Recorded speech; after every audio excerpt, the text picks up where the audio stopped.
कांग्रेस के प्रदेश अध्यक्ष जीतू पटवारी ने महाराष्ट्र और झारखंड सहित प्रदेश में हो रहे उपचुनाव में कांग्रेस की जीत का दावा किया है। इसके अलावा उन्होंने मणिपुर में हो रही हिंसा को लेकर केंद्र की मोदी सरकार को जमकर घेरा है। सोमवार को कांग्रेस के प्रदेश अध्यक्ष जीतू पटवारी मीडिया से मुखातिब हुए। इस दौरान उन्होंने सबसे पहले प्रदेश के कई हिस्सों में हो रहे उपचुनाव को लेकर बयान दिए। फिर वहीं पटवारी ने कहा कि प्रदेश की बुधनी और विजयपुर में हो रहे उपचुनाव में भाजपा की हार होगी और कांग्रेस की ऐतिहासिक जीत होगी। इसके अलावा जीतू पटवारी ने झारखंड और महाराष्ट्र में हो रहे विधानसभा चुनाव को लेकर भी अपना बयान दिया। उन्होंने भाजपा पर निशाना साधते हुए कहा कि आज देश की जनता भाजपा के झूठ को समझ चुकी है और इस बार जनता उनके झूठे वादों में फंसने वाली नहीं। जीतू पटवारी ने केंद्र की मोदी सरकार को घेरते हुए उनके 5 वादों को याद दिलाया। इसके अलावा उन्होंने केंद्र की मोदी सरकार को मणिपुर में हो रही घटना पर कार्रवाई न करने के लिए भी जमकर कोसा। इसके अलावा भी जीतू पटवारी ने प्रदेश के और भी कई मुद्दों पर बेबाकी से अपनी बात मीडिया के सामने रखी। ऐसा है कि नरेंद्र मोदी जी के जो 10 साल हैं वो अगर गहन चिंतन के साथ उसका आकलन करें तो वो इस देश को 20 साल पीछे ले गए। और जहाँ तक मणिपुर की घटना है, जो राहुल गांधी जी बार बार कहते हैं कि मणिपुर भारत का हिस्सा नहीं है, यानी देश पे खतरा है, इसलिए कि प्रधानमंत्री मणिपुर तरफ देखते ही नहीं, न गृह मंत्री देखते हैं।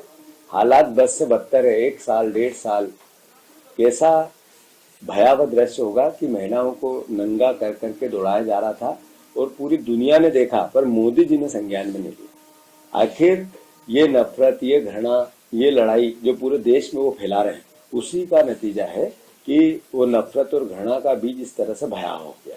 मतलब उसके लिए अपराधी है तो नरेंद्र मोदी जी की सरकार है। तो अगर समर्थन लिया तो कोई भी मान सम्मान, आत्मसम्मान वाला व्यक्ति इस तरीके से या विचारधारा या दल साथ रह ही नहीं सकता है। तो लगातार नेताओं को मारा जाना, मुख्यमंत्री के घर पे हमला होना, आपस में रोज 1, 5, 10, 15, 20 हर महीने लोगों की हत्याएं होना, महिलाओं के साथ बलात्कार होना, महिलाओं को नंगा करके दौड़ाना, ये स्थिति क्यों आई? ये स्थिति आई कि मणिपुर भारत का हिस्सा है और अगर भारत के हिस्से पे किसी भी प्रकार का प्रहार होता है तो पूरे भारत को दर्द होता है। तो वो दर्द होना चाहिए। देश के प्रधानमंत्री ने संज्ञान में लेके वहाँ शांति कायम करवानी चाहिए।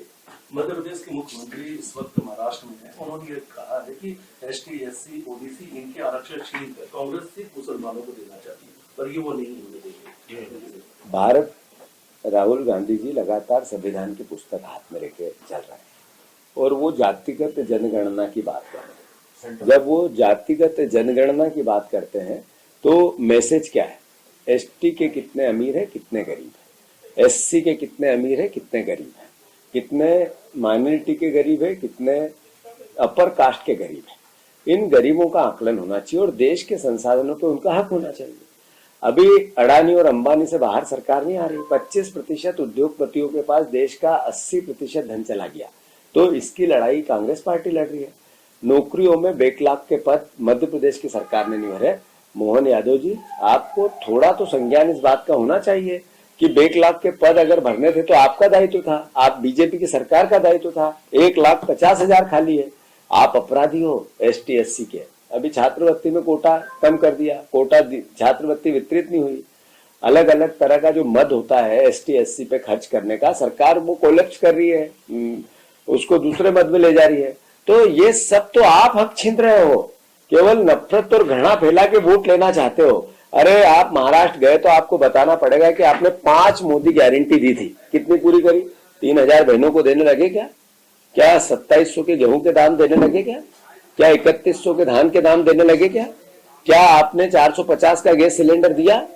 आप विदेश जाना चाहते हैं पर्यटन पे, आप यहाँ इवेंट करना चाहते हो और 100 करोड़ रुपए रोज कर्ज लेना चाहते हैं विज्ञापन देकर, और बंबई में जाके भाषण देना चाहते हो।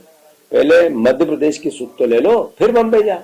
कण कण में है राम, क्षण क्षण में है राम, आत्मा में है राम। ऐसी सृष्टि में कोई वस्तु नहीं है जिसमें राम का स्मरण ना हो। जो जीवित दिखती है प्रत्यक्ष अप्रत्यक्ष सब में है राम। पर राम के भक्तों को रोजगार तो आपको देने का दायित्व मिला है, उनके बेटों का इलाज, स्वास्थ्य, शिक्षा ये कौन करेगा? मैं मानता हूं, मेरा कहने का तात्पर्य आदरणीय मोहन यादव जी को सिर्फ ये है कि आपके 10 महीने की एक उपलब्धि बताओ कि आपने ये इनोवेटिव किया। आप जब राम का नाम लेंगे तो मैं उसमें डबल आवाज से लूंगा, आपसे आवाज तेज रहेगी मेरी। एक साथ हम राम के लिए प्रार्थना करेंगे, मेरी आवाज तेज रहेगी। मोहन यादव जी, आपका दायित्व है 5 गारंटियां पूरी करो, भ्रमित मत करो। आप 100 करोड़ रुपए रोज कर्ज लेते हो, विज्ञापन देते हो, हेलीकॉप्टर खरीदते हो, किराया देते हो, अब विदेश पर्यटन पे जा रहे हो। ये सवाल है और ये उठते रहेंगे। आपने सोयाबीन के दाम की बात की थी कि हम एमएसपी पे खरीदेंगे, कितना सोयाबीन खरीदा बताओ? भगवान राम क्या वास्ता है आपको बताओ। ताज़ा खबरों के लिए सब्सक्राइब करें JSR टाइम्स और साथ ही नोटिफिकेशन पाने के लिए बेल आइकन को दबाएं।